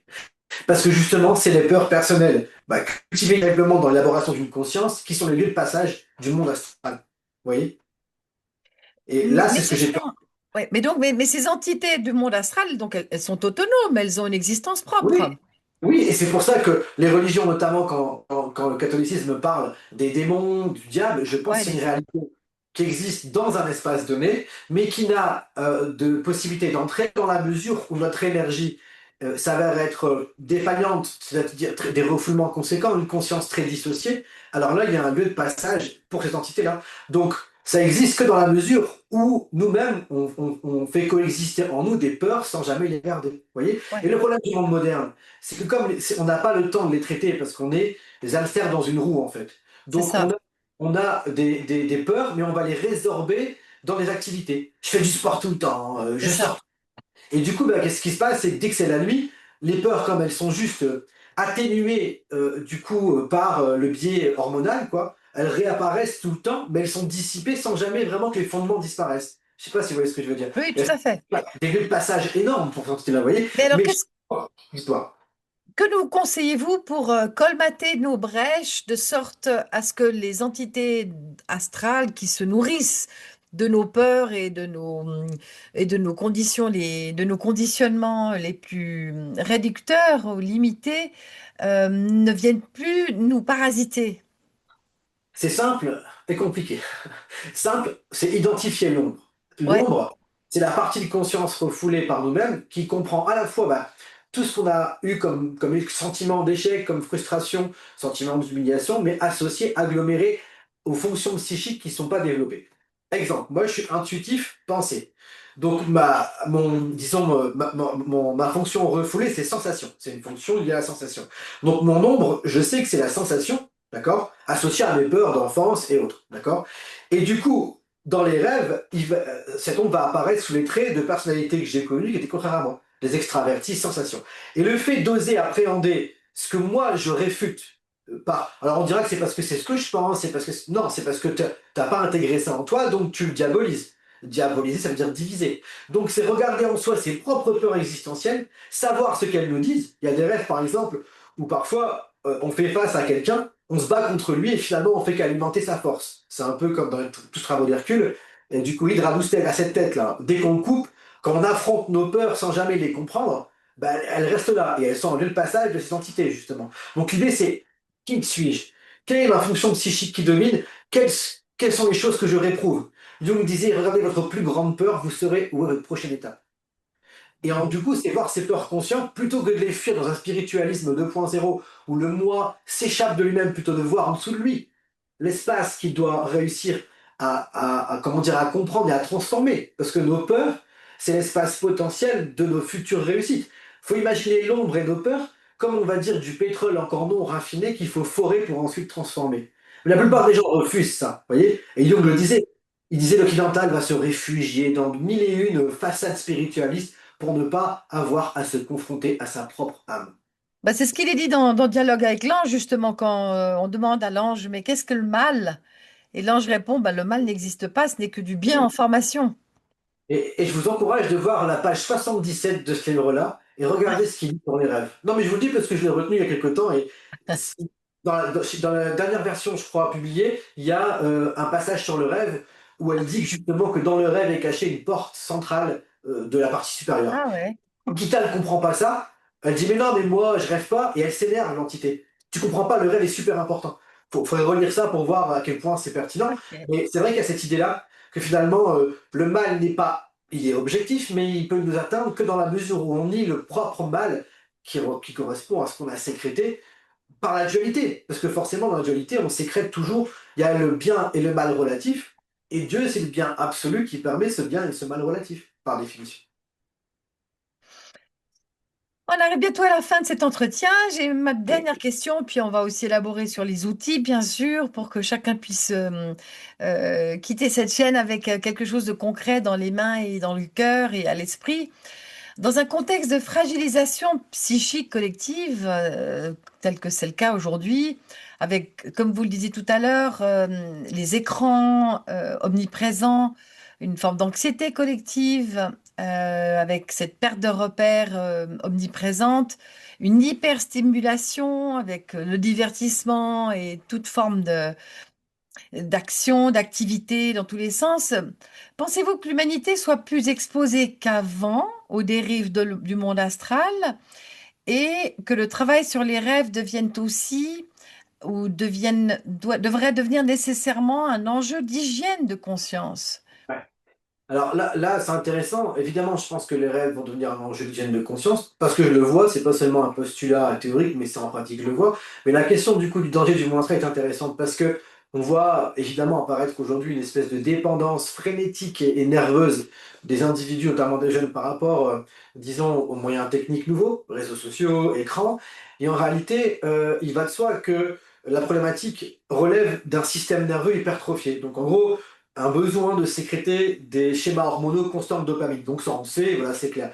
Mais du coup, c'est là qu'on peut être prisonnier d'archétypes, c'est-à-dire de symboles limitants.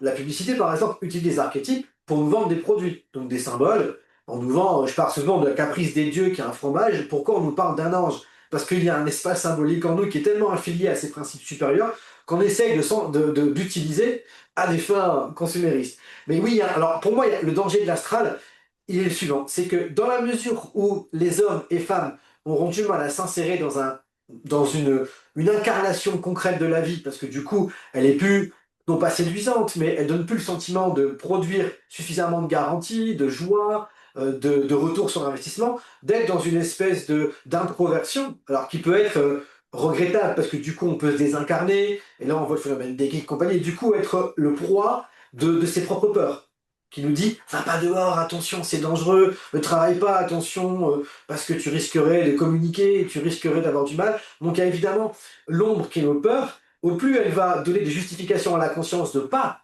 œuvrer dans le monde parce que justement il paraît dangereux. Alors il l'est, mais il n'est pas plus qu'avant, ça c'est un autre sujet.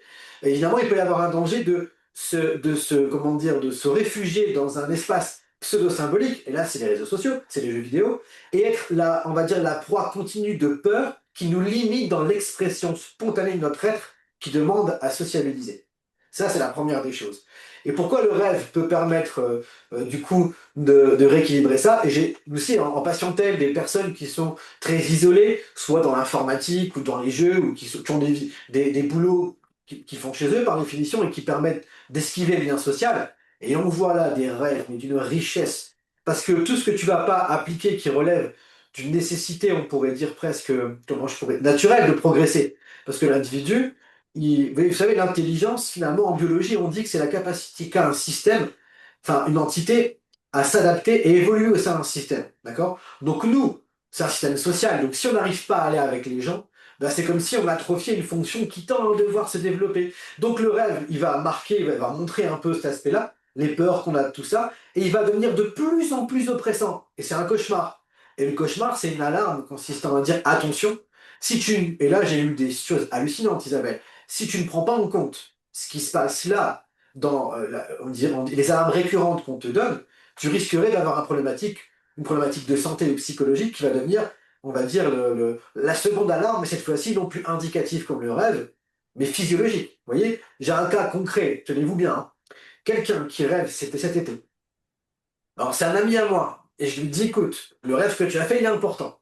Il rêve, grosso modo, qu'il y a un diable dans son salon, il est avec une fille, et il dit au diable le diable lui dit, t'es pas capable d'augmenter la température d'une pompe à chaleur devant elle pour lui prouver que t'es fort, quoi. Et lui, il dit, ok, il cède au diable, il le fait, par orgueil, pour impressionner la fille, et là, il y a son bureau qui brûle.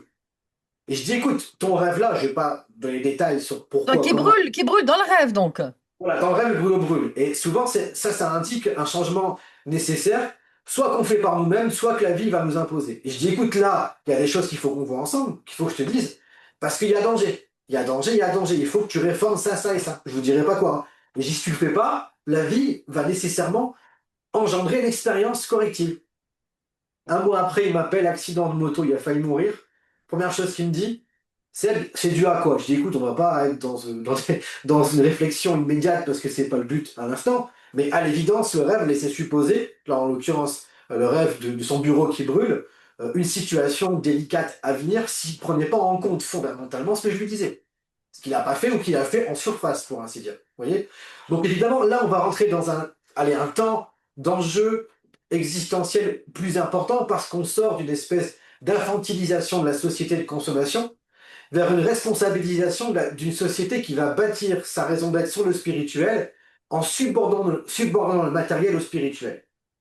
Tandis qu'avant, on étouffait le spirituel au bénéfice du matériel. Et forcément, ça impliquera d'avoir une capacité de lecture en soi. Donc au départ, on sera mis à nu, ce sera difficile parce qu'on aura pu finalement cette orientation infantilisante mais sécurisante, et on fera face nous-mêmes, du coup, à tout ça. Et Jung disait un truc, déjà, il disait finalement la religion permettait au moins un doux commerce avec les archétypes. Ça veut dire qu'elle permettait par le rite de négocier avec ces instances-là.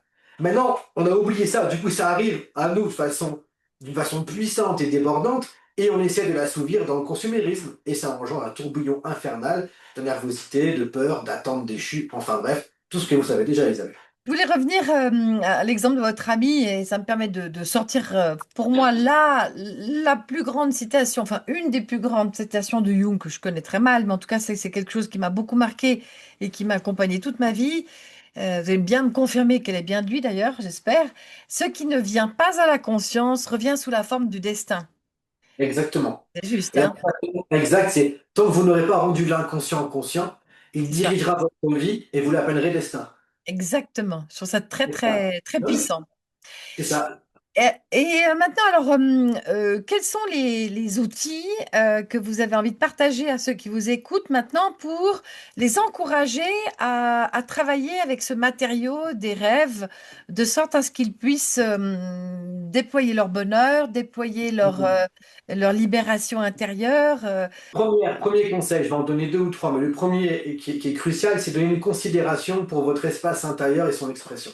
Déjà, c'est dire le rêve a une valeur. Jung disait qu'un rêve, c'est comme une pierre précieuse qui a des angles infinis et dont on essaye de voir, on va dire, de plus en plus la profondeur, sans jamais pouvoir s'arrêter, tellement il y a du sens partout. Donc déjà, se dire, oui, donc en fait, une partie en moi me fournit de l'information, et cette information est révélatrice de qui je peux être, des choses que je dois éventuellement observer, donc considérer, donner une considération. C'est pas si évident que ça, hein, parce qu'on rêve, on se réveille, on cristallise tout de suite notre énergie sur les obligations. C'est finalement, oui, qu'est-ce que cette partie en moi a voulu me dire? Déjà, Donc, ça, aménager, je résume, hein, aménager des espaces d'intériorité, donc randonnée, balade, méditation, des moments de voilà, pause dans c'est la complémentaire. journée. Exact, c'est complémentaire pour laisser, on va dire, décanter certaines choses sans que ça se résorbe tout de suite dans une action, on va dire, de travail. Donc, en gros, déjà, c'est dire le rêve, finalement, est une instance qui me parle, quelque chose en moi me parle, et partir du principe que c'est vrai. Déjà ça. Et Second, peut, et après, pardon, oui, pardon, oui. Et peut-être aussi, ben, le matin, ne pas tout de suite se jeter hors du lit. exactement. Exactement. Alors, Accueillir voilà, ce qui reste comme émanation exactement. Parce qu'il y a des messages de souvent, la nuit. voilà, il y a un ersatz souvent qui perdure de sentiments, C'est ça. d'émotions correspondant au cadre dans lequel on a évolué, et le laisser du coup un peu nous imprégner et donner, s'accorder à soi le sentiment qu'on a été visité, ou quelque chose en nous s'est exprimé et a donné son avis sur ce qu'on a fait la journée d'avant, et par ailleurs qui cherche à nous aider, même si parfois nous aider, c'est nous alarmer. Vous voyez? Un Mhm. cauchemar, c'est aussi nous aider. Bref, second conseil, c'est déjà voir, enfin, situer s'il y a des rêves récurrents. Les rêves récurrents sont en général très simples à comprendre. Oui, Très par simples. exemple, il y a des gens qui rêvent qu'ils volent tout le temps. Qu'est-ce que Quoi? qui rêvent? Il y a des gens qui rêvent Vol. qu'ils volent tout le temps. Alors Ouais. là, c'est très simple à comprendre et c'est clair, là, c'est précis. Alors, évidemment, il faut toujours prudence parce que moi, je fais toujours des traductions en fonction de tests que je fais avant de la personnalité pour savoir quelle personne j'ai en face de moi. Oui, bien Donc, sûr. traduire des rêves globales, c'est pas. Tu peux avoir un élan symbolique significatif, mais il faut avoir le cadre. Ça, c'est impératif de le souligner. Par contre, là, la question de voler, c'est souvent l'idée d'exister par-delà la réalité. C'est souvent les gens qui sont dans le monde spirituel, justement, et qui sont déracinés dans une vision spiritualiste, où finalement, voilà, ils sont dans le monde éthérique, et du coup, ils se désincarnent par frustration d'avoir été peut-être appesantis par le monde, on va dire, concret. Et souvent, ceux qui rêvent, qui s'envolent, soit c'est des intuitifs créatifs, Donc c'est un côté positif, mais ça indique souvent qu'on vit par-delà la réalité. Donc D'accord. l'idée, c'est de réussir. D'ailleurs, il y a deux symboles forts, deux animaux qui symbolisent ça, l'aigle qui existe au-dessus de la réalité, et le serpent qui vit dans les profondeurs de la réalité. Et chez lui, dans Zarathustra, le sage descend de la montagne avec un serpent sur son épaule et un aigle, signifiant il a réussi à intégrer le matériel et le spirituel, unir, on va dire, le céleste et disons, le Alors terrestre. revenons à votre deuxième outil, c'est moi qui vous ai un peu coupé. Donc le Ouais. rêve récurrent, qu'est-ce qu'on fait avec un rêve Alors, récurrent? un rêve récurrent, à savoir quelle est sa nature. Si par exemple c'est un rêve récurrent où, je sais pas, on tombe dans le vide, alors là c'est évident. C'est-à-dire qu'en fait, mis à part les prises qu'on a sur la réalité, on a investi dans un travail, investi dans une relation, on n'a aucune assise spirituellement forte sur laquelle on peut s'appuyer. Vous voyez? Donc ça veut dire en gros, tu dois réussir à aller façonner un système de valeurs qui ne dépend pas des catégories du monde, économique, politique, sans les lier, mais en t'appuyant sur autre chose. Ensuite, il y a des rêves relatifs au conflit avec des gens. On se bat, ou avec des ex, par exemple. Vous voyez, ça, c'est des rêves récurrents, ou D'accord. des anciennes femmes. Souvent, ça correspond en fait à des traces laissées par quelqu'un sur ton âme. En gros, l'anima, l'entité du coup de l'homme, qui est l'âme refoulée, et on appelle ça animus chez la femme, eh ben, elle s'est projetée sur des figures féminines, à commencer par la maman. Et ensuite, ça va être des femmes. Et souvent, quand une ex réapparaît, ça ne veut pas dire qu'on va retourner avec. Ça veut dire quelle est la chose que tu as vécue avec elle que tu dois réussir, toi, à réintégrer en réalité. Si elle réapparaît, c'est qu'il y a un truc que tu dois réintégrer, que tu as vécu par procuration et que tu as perdu lorsqu'elle est partie, et que tu dois réussir à t'approprier individuellement. Les personnes qui Hmm. sont convoquées dans nos rêves le sont jamais pour rien. Ou alors, je parlais tout à l'heure d'une patiente qui avait vu, enfin d'une étudiante qui avait vu le Chris Corcovado là, et qui rêvait de façon récurrente d'une cousine à elle en Tunisie. Et quand je dis, bah, décris-moi cette cousine-là, elle était tout à fait le contraire d'elle, donc son ombre, à savoir extravertie, sensation. Donc, finalement, c'était ses propres peurs qui étaient illustrées. L'inconscient a choisi quelqu'un qui représentait son contraire, à qui elle s'opposait. Et au plus elle intégrait, finalement, les caractéristiques qu'elle réfutait cette personne-là individuellement, au moins, l'ombre apparaissait dans le rêve présent. C'est regardez qui vous parle, et l'inconscient choisit toujours des personnes qui caractérisent des qualités, et si vous y opposez, ça veut dire que vous les réfutez, et si vous les intégrez, ça veut dire que ça va s'assouplir. Troisième Grosso modo. outil, Troisième outil, alors là, ça serait, comment je pourrais dire ça? pour Euh, pour se souvenir des rêves, par exemple. Est-ce qu'il y a un oui, truc pour s'entraîner oui, à se souvenir de nos rêves? alors c'est une astuce très simple, ça consiste en fait, à partir du moment où on a nous-mêmes réussi à se souvenir d'un rêve, on l'a noté une seule fois, d'accord? On le note, et on le relit une fois par jour. Une fois par jour. Et en fait, si on fait une promenade, par exemple, moi, ce que je fais parfois, c'est qu'il y a une option sur le téléphone, enfin, je le fais plus maintenant parce que j'ai plus besoin, et quand j'écris le rêve, après, je fais énonciation. Et en fait, je le réécoute avec une voix souvent féminine, et en le réécoutant, c'est comme si je dupliquais, on va dire, le message, et ce faisant, c'est comme si c'était à mon inconscient, bah écoute, voilà, j'ai pris en compte le message, je l'ai synthétisé, et du coup, j'aimerais implicitement que tu puisses me donner l'épisode numéro 2 quoi. En fait, c'est donner une importance, le répéter en soi, et là, il se peut et ce qui est hallucinant, c'est quand moi je traduis un rêve, ce qui n'est pas évident. Évidemment, ça va pas de soi. Il y a des éléments qu'on peut comprendre, mais il y en a d'autres qui sont bien plus difficiles, où il faut des connaissances symboliques et autres, ça va de soi. Mais quand tu comprends quelque chose et que l'inconscient a été saisi parce que tu dis à la personne ça veut dire ça, l'inconscient dit ah ouais, tu veux jouer. Il donne l'épisode 2 3 4 5 et là on rentre Ouais. dans un processus. Moi j'ai des cas de figure où des gens ne rêvaient pas au bout d'une semaine.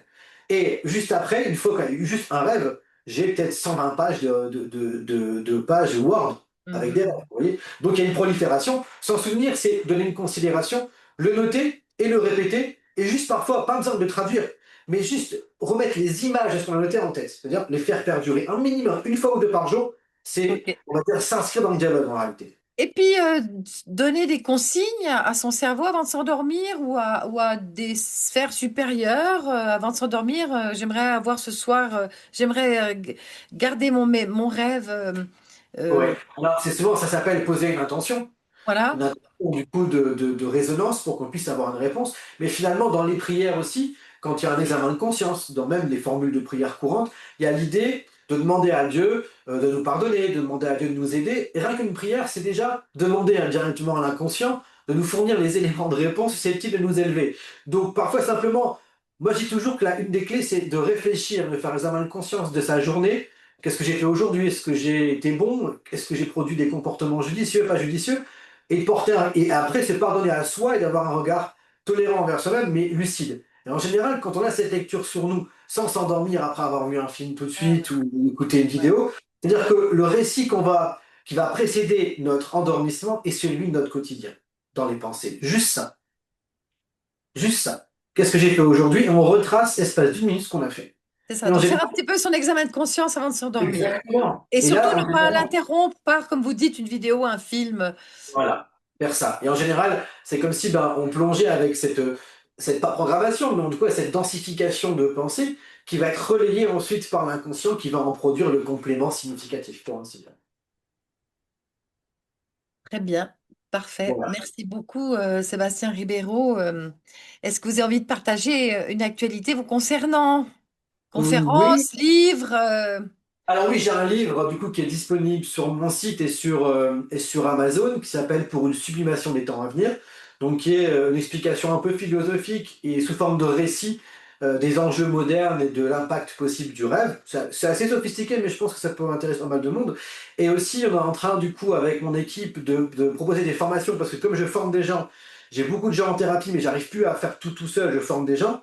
Et aussi, j'interviens dans des structures sociales ou même universitaire pour former les gens à appréhender l'espace thérapeutique, parce que j'arrive aussi pas mal à trouver les moyens du coup de prise en charge thérapeutique pour aider les accompagnants à bien, on va dire, créer le climat subjectif permettant l'instauration on va dire, d'une syntonie, c'est-à-dire en gros d'une réciprocité émotionnelle, et on pose des formations qui sont très efficaces dans notre site Donc, internet. des formations sur l'interprétation des rêves, sur Aussi, alors ça, on est en train d'en créer une, interprétation des rêves. On crée une formation sur la vision évolutive de l'homme, donc un propos sur comment l'homme va évoluer, par quel biais et comment s'inscrire dans l'évolution, et des formations axées sur tous les accompagnants thérapeutiques en dehors des rêves, on en parle aussi, permettant de bien savoir, du coup, appréhender ce qui n'est pas forcément facile quand on accompagne des gens en thérapie, peu importe ce qu'on enseigne, il y a parfois cette difficulté de créer un lien qui soit étroit, favorable et fluide. Donc, les formations qui proposent ça, donc l'anthropologie future, le rêve et l'accompagnement thérapeutique, et plus généralement ceux qui ont un public d'accompagnement lié au social et à la psychologie. Et ça, c'est sur le site. Je vous transmettrai éventuellement Oui. toutes les... Donc, on peut découvrir toutes ces informations sur votre site. Comment Oui, sur le site, s'appelle-t-il? là. Kéot. Comment? Kéot, Kéot, K-A-I-O-P-T, K-A-I-O-P-T.com. C'est le site. Très bien. On mettra le lien Il y a en description de la vidéo. la chaîne YouTube aussi où il y a les conférences dont on a parlé. Qui s'appelle aussi Keopt, où on voit des conférences sur Dieu et les rêves, des travaux où moi j'ai des ateliers qui s'appellent cours de biosémantique, où finalement je fais état de mes découvertes, où j'entremets du coup traduction de rêves avec propos philosophiques, littérature, poésie, pour mettre une espèce de mise en lien entre ce qu'on a hérité en termes de connaissances et les besoins de compréhension de l'homme moderne, quoi. Et ce que ça produit, pas seulement le fait de nous émerveiller de la beauté d'un poème ou de la profondeur d'un discours, mais de quelle manière ça éveille l'âme. Je vous ressens extrêmement enthousiaste, Sébastien. Est-ce que votre faculté à nourrir vos rêves, à les comprendre, à les visiter, à dialoguer avec eux, est une des explications, est une des origines de votre enthousiasme? Oui, alors pas que, mais oui, parce que il se trouve que j'échappe pas, moi, comme personne, aux troubles de la vie, aux difficultés, j'en ai connu pas mal, mais le fait est que ce dialogue que j'ai maintenu avec mon âme par le biais des rêves m'a permis de préserver cet enthousiasme, et l'enthousiasme, ça veut dire le Dieu qui est en vous, en grec, hein, tout simplement, et je sais que ce lien-là, qui m'a permis d'affronter mes peines, mes frustrations, mes déboires, avec l'idée que derrière mon sentiment humain, je dirais, de douleur, se cachait quelque chose d'absolu auquel je peux me référer, qui peut m'inspirer et qui peut continuellement s'adresser à moi à travers la vie nocturne. Et ça m'a toujours permis de maintenir cette idée folle que finalement, rien n'est grave. Merveilleux. On va s'arrêter sur sur ce superbe final. Merci beaucoup, Voilà. Sébastien Ribeiro. Bah, de Merci rien, c'est un beaucoup. vrai plaisir, Isabelle. Un vrai plaisir. De même.